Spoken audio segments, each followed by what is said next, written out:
Hi friends, good morning. Myself Vipul Patel on behalf of Merchant Engineering College Electrical Department. Fifth સેમેસ્ટરમાં disaster management DM સબ્જેક્ટમાં આપણું ચોથું lecture ચોથા ચેપ્ટરનું last lecture continue કરીએ. તો અત્યાર સુધી આપણે આગળના લેક્ચરમાં ફરીથી ફટાફટ એક વખત રિવિઝન કરી લઈએ. એક લાસ્ટ લેક્ચરમાં શું હતું, જો મેજર ડિઝાસ્ટર ઇન ઇન્ડિયા, કયા કયા ડિઝાસ્ટર ભણી ગયા હતા, વન બાય વન જે યાદ હોય કરીએ.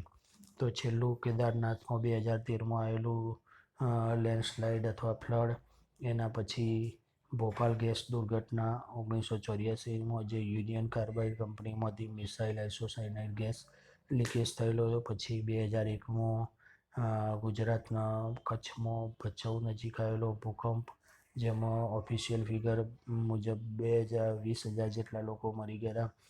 પછી 1700ની સાલમાં બંગાળ, બિહાર અને ઓડિશામાં આવેલો દુષ્કાળ, પછી કોરિંગા સાયક્લોન 1800ના લગભગ 39 આજુબાજુ, એ વખતે આંધ્રપ્રદેશના કોરિંગા ડિસ્ટ્રિક્ટમાં જે સાયક્લોન આવ્યું હતું. એ પછી 2004 કે 3માં જે સુનામી આવેલું હતું. તો આ બધા જુદા જુદા ડિઝાસ્ટર આપણે જોઈ ગયા હતા.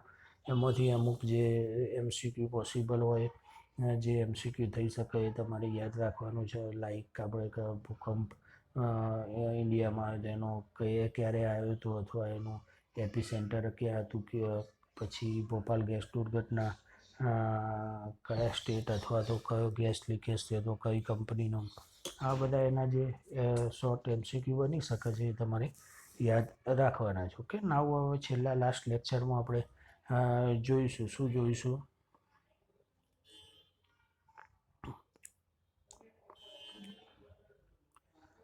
Lesson learn from previous disaster, એટલે આગળના ડિઝાસ્ટરોમાંથી આપણે શું શું શીખ્યા. જેમ જેમ આગળ જુદા જુદા ડિઝાસ્ટરોમાંથી કંઈક શીખતા જઈએ, કે અનુભવ કરતા જઈએ, તો એનો આપણે ઉપયોગ કરીને આગળના નેક્સ્ટ ભવિષ્યમાં જે કોઈ ડિઝાસ્ટર આવે છે, એમાં આપણે કોઈ ભૂલો કરી હોય પાસ્ટ ડિઝાસ્ટરમાં, તો એ ના થઈ શકે અને બને એટલું નુકસાન ઓછું થાય અને લોકોને બચાવી શકીએ છીએ. ઓકે, તો એના ડ્રોટ્સ જોઈએ. India's population at the time of independence was about 350 million. આઝાદી વખતે 35 કરોડની વસ્તી હતી.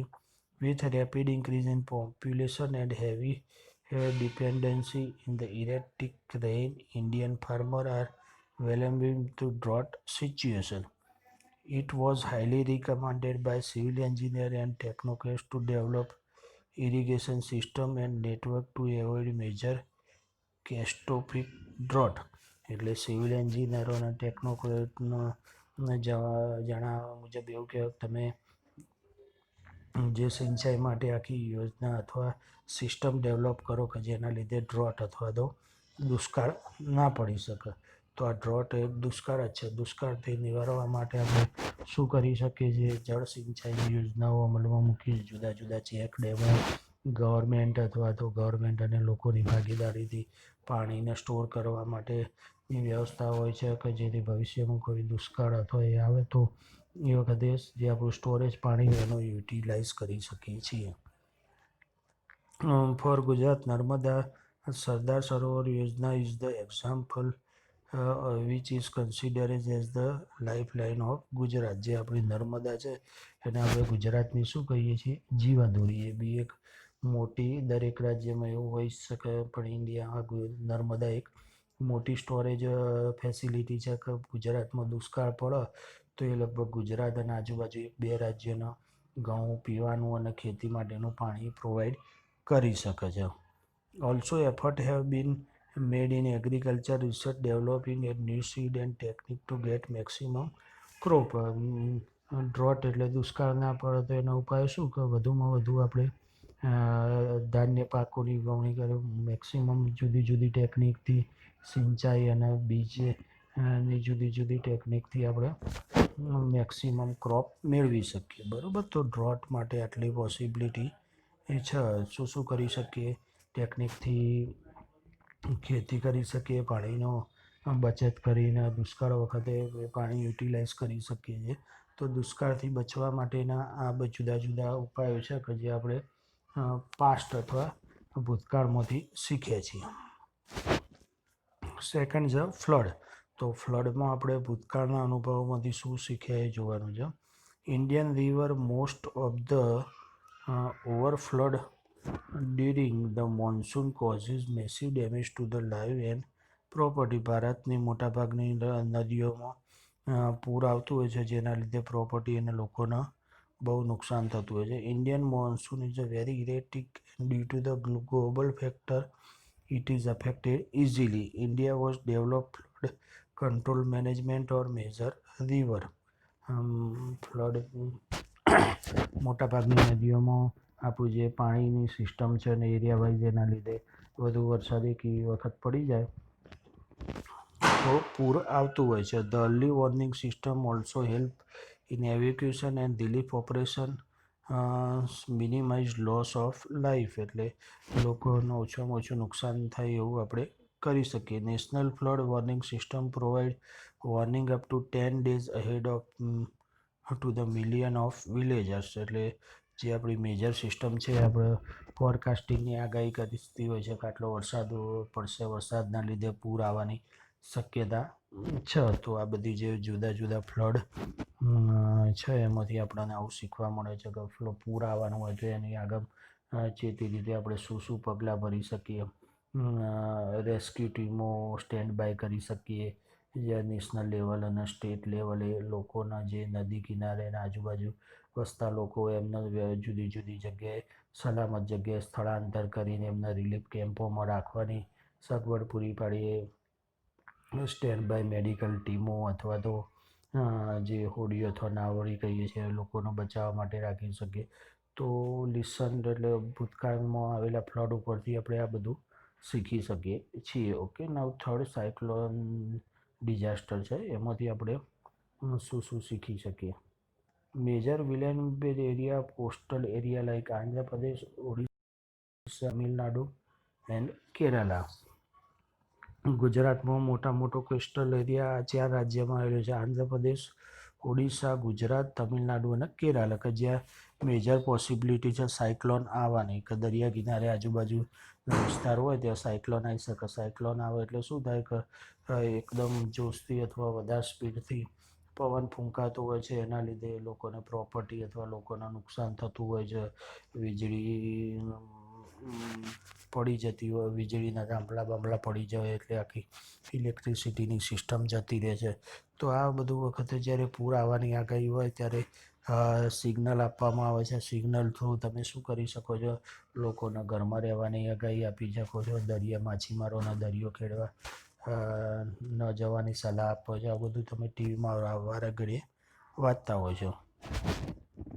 The early warning system and monitoring of progress of the cyclone by satellite has been helped lot of to minimise damage. એટલે આપણી જે satellite system છે, satellite system ઉપરથી આપણને ફોરકાસ્ટિંગ અથવા આગાહી થઈ શકતી હોય છે કે આ વખતે આ એરિયામાં સાયક્લોન આવશે, કે સાયક્લોન ક્યાંથી ઉદ્ભવ થશે અને ક્યાં જઈને દરિયામાંથી નીકળે સાયક્લોન અને દરિયામાં જ સમય જતું હોય છે. તો એ આપણે સેટેલાઇટ સિસ્ટમ અથવા ટેકનિકની મદદથી ફોરકાસ્ટિંગ થતું હોય છે. એ ફોરકાસ્ટિંગથી આપણે લોકોને ચેતવણી આપી બચાવી શકતા હોઈએ છીએ.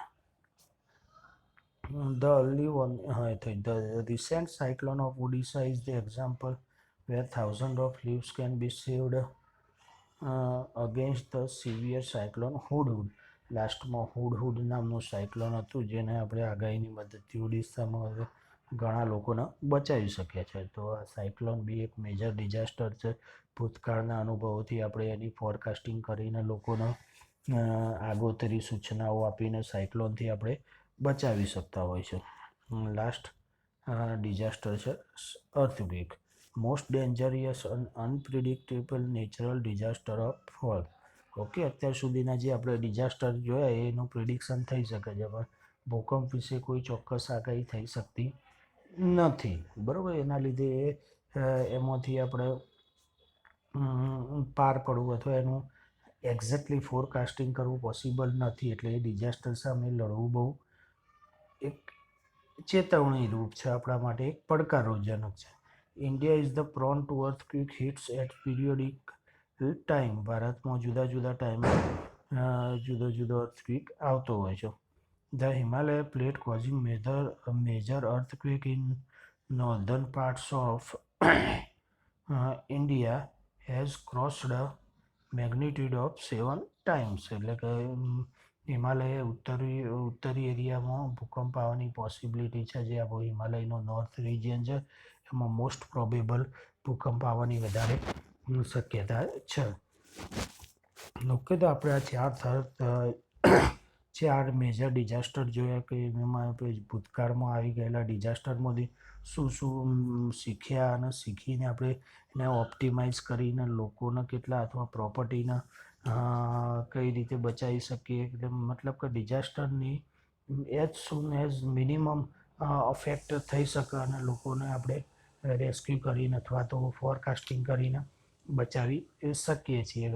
એમાં છેલ્લું જે આપણું ડિઝાસ્ટર હતું અર્થક્વેક, એની થોડી ફોરકાસ્ટિંગની પોસિબિલિટી ઓછી છે. એટલે એના અગેન્સ્ટ આપણે કંઈ ફોરકાસ્ટિંગ કરવું હોય તો અથવા તો ડિઝાસ્ટર આવે એટલે એમાંથી થોડું વોર્નિંગ રૂપ આપણા માટે પડકારજનક થશે. બાકી સાયક્લોન જેવા ડિઝાસ્ટરની તો આગાહી લગભગ પહેલાં થઈ જતી હશે 2-4 દિવસ. તો જે આપણા ઇન્ડિયામાં પ્રોબેબલ સાયક્લોન ઝોન એરિયા છે, તમિલનાડુ, આંધ્રપ્રદેશ, ગુજરાત, એવા બધા એરિયામાં આપણે સાયક્લોનની ઇફેક્ટ ઓછી કરી શકીએ છીએ. એમાં લગભગ તમે જોયું છે કે લાસ્ટ યર બી એક સાયક્લોન હતું, એનું એક્ઝેક્ટ નામ નથી, એની બી પોસિબિલિટી હતી. છેલ્લે પછી એ ઓમાનમાં જઈને સમાઈ ગયું હતું. એટલે સાયક્લોન એક જગ્યાએ દરિયામાંથી નીકળે અને બીજી જગ્યાએ જતું રહે. એટલે સાયક્લોનની ફોરકાસ્ટિંગ એક્ઝેક્ટ થઈ શકે છે. એટલે એ બી આપણે એનાથી બી બચી શકીએ છીએ.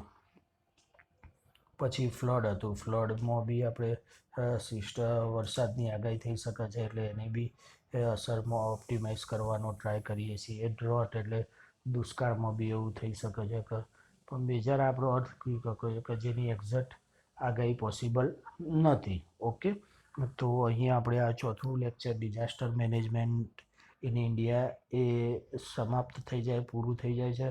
આ લેક્ચરમાં આપણે લાસ્ટ ટુ એન્ડ સુધી જોઈ લઈએ કે શું ભણ્યું છે અને કયા ટાઈપ્સના MCQ થઈ શકે છે. તો પહેલાં શરૂઆતમાં ડિઝાસ્ટર મેનેજમેન્ટ ઇન ઇન્ડિયા જોયું આપણે.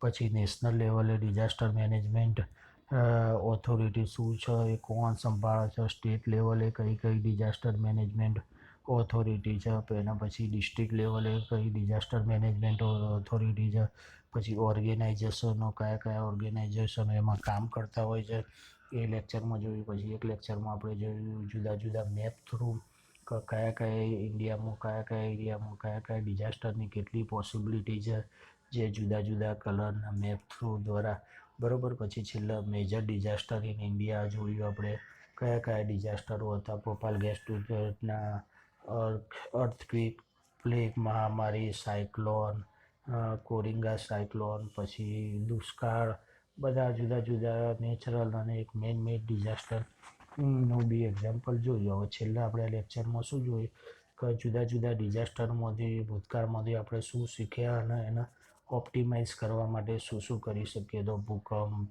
ફ્લડ, સાયક્લોન, એ બધા જુદા જુદા ડિઝાસ્ટરમાં જોઈ ગયા. ઓકે, તો નેક્સ્ટ આપણે આગળ બીજું લેક્ચર જોઈશું આગળના ચેપ્ટર.